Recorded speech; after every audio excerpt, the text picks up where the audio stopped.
Are you tired of spending a fortune on fertilizers at the garden center? Do you ever wonder what's actually in those chemical-laden products?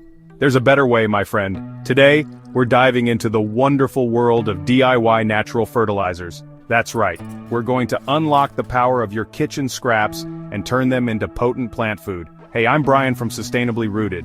If you're on a quest to grow healthy, thriving plants without relying on harsh chemicals, you're in the right place. Hit that subscribe button and join our community of eco-conscious gardeners. We're all about embracing sustainable practices that are good for the planet and your garden. So, are you ready to ditch those expensive store-bought fertilizers and embrace the magic of natural gardening? Let's get started. First up, let's talk about everyone's favorite kitchen staple, the banana, or more specifically, the often discarded banana peel. Did you know those peels are like a gold mine of potassium? It's true. Potassium is essential for strong plant growth, especially when it comes to flower and fruit production. Now, you can use banana peels in a couple of ways. The simplest method is to just chop those peels into small pieces and bury them a few inches deep in the soil around your plants. As the peels decompose, they'll release their potassium goodness directly to the roots. It's like a slow-release fertilizer pack, delivering nutrients over time. But maybe you're looking for something a little quicker acting. In that case, let's brew up some banana peel tea. Simply take a few banana peels, chop them up, and toss them into a gallon of water. Let that mixture steep for a couple of days, like you're brewing a strong, earthy tea for your plants. Once it's ready, strain out the peels and use this nutrient-rich tea to water your plants. Think of it as giving your plants a refreshing potassium boost.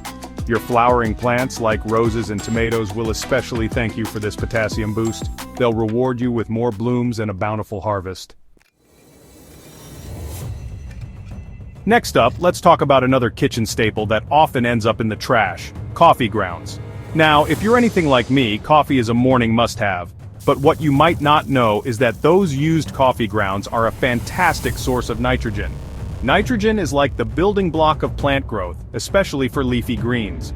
So instead of tossing those coffee grounds, let's put them to good use in the garden. It's as simple as sprinkling the used coffee grounds directly onto the soil around your plants. You can gently work them into the top inch or so, or just let them sit on the surface. As the grounds break down, they'll release nitrogen, giving your leafy greens a beautiful, healthy boost. Speaking of leafy greens, think spinach, lettuce, kale. All those nutrient-packed superstars will love a little coffee ground pick-me-up, but don't feel limited to just greens. You can use coffee grounds around your flowering plants and even your trees and shrubs. Just remember, a little goes a long way. You don't need to create a thick layer of coffee grounds. A light dusting is all it takes to provide a gentle and continuous nitrogen boost. Chapter 3. Eggshell Power, Calcium Boost for Healthy Plants. Now let's move on to another surprising source of plant nutrition: eggshells. Yes, those leftover shells from your morning omelet are more than just trash. They're packed with calcium, a vital nutrient that often gets overlooked. Calcium plays a crucial role in cell wall development and overall plant health. It's especially important for preventing blossom end rot, a common problem in tomatoes, peppers, and other fruiting plants. So how do we unlock the calcium power of eggshells? It's easier than you might think.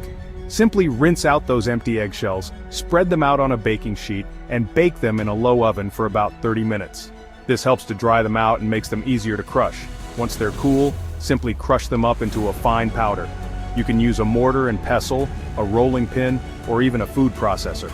The goal is to get them as fine as possible. Once you have your eggshell powder, sprinkle it around the base of your plants, especially those prone to blossom end rot. You can also mix it into the soil when you're planting new seedlings. Chapter 4. DIY Compost Tea, the ultimate plant tonic.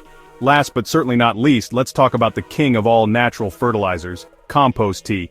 Now, if you're serious about organic gardening, you've got to have a compost bin going. Compost is like black gold for your garden, teeming with beneficial microbes and nutrients. But did you know you can take your compost game to the next level by brewing a batch of compost tea? It's like giving your plants a potent shot of all the good stuff they need to thrive. To make compost tea, you'll need a large bucket or container, some finished compost, and water. Simply fill your container with water, add a couple of shovelfuls of compost, and give it a good stir. Then, let it steep for a day or two, stirring occasionally. Think of it like brewing a giant cup of tea for your plants. After a couple of days, your compost tea will be ready. You can strain it through a cheesecloth or old t-shirt to remove any large particles, or just use it as is. Use this nutrient-rich tea to water your plants, giving them a powerful boost of beneficial microbes and essential nutrients. Your plants will be healthier, more resilient, and more productive. There you have it, folks. 4 incredibly easy and effective ways to make your own powerful, all-natural fertilizers at home using things you probably already have on hand. Remember, these methods are not only good for your plants, but they're also good for the environment. So which one of these DIY fertilizers are you most excited to try out in your garden? Let me know in the comments down below. And while you're there, don't forget to give this video a big thumbs up if you found it helpful. And if you're new around here, be sure to subscribe to the Sustainably Rooted channel for more tips and tricks on organic gardening, sustainable living, and all things green. Happy gardening!